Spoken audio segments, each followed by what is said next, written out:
राजस्थान भाजपा के नए प्रभारी राधा मोहन दास अग्रवाल ने कांग्रेस पर जमकर निशाना साधा। उन्होंने कांग्रेस को आड़े हाथ लेते हुए कहा कि कांग्रेस का इतिहास शुरू से ही दंगों का इतिहास रहा है। उन्होंने भारत के पहले प्रधानमंत्री जवाहरलाल नेहरू और राजीव गांधी पर भी विवादित बयान देते हुए हमला किया।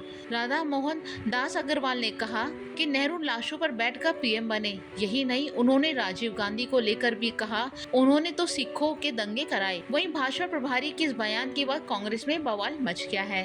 दरअसल भाजपा प्रभारी राधा मोहन अग्रवाल राजस्थान में 6 विधानसभा सीटों पर होने वाले उपचुनाव को लेकर संबंधित विधानसभाओं में फीडबैक ले रहे हैं। इसी दौरान टोंक में उन्होंने देवली उनियारा विधानसभा सीट को लेकर संगठनात्मक बैठक ली। इस दौरान बैठक में मीडिया से बात करते हुए भाजपा प्रभारी ने कांग्रेस पर कई निशाने साधे। उन्होंने कहा कि आज़ादी 6 महीने बाद मिल जाती तो हमारे देश का बंटवारा नहीं होता, लेकिन नेहरू को कुर्सी की भूख थी, इसलिए नेहरू लाशों पर बैठकर प्रधानमंत्री बने। उन्होंने कहा कि कांग्रेस का शुरू से ही दंगों का इतिहास रहा है। इस दौरान भाजपा प्रभारी ने पूर्व प्रधानमंत्री स्वर्गीय राजीव गांधी को लेकर कहा कि राजीव गांधी ने भी देश में दंगों की राजनीति करने का काम किया है। अग्रवाल ने कहा, 1984 के सिख दंगों में भी राजीव गांधी का षड्यंत्र था। राजीव गांधी ने हिंदू और सिखों को लड़ाने का काम किया।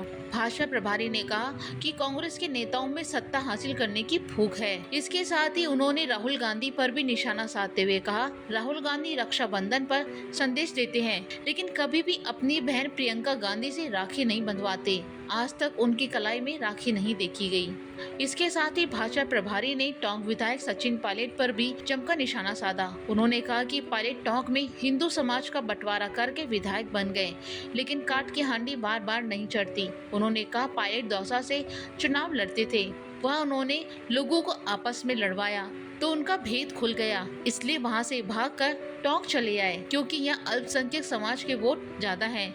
उन्होंने पायलट से सवाल पूछते हुए कहा कि आखिर उन्होंने टोंक के लिए क्या काम किया है।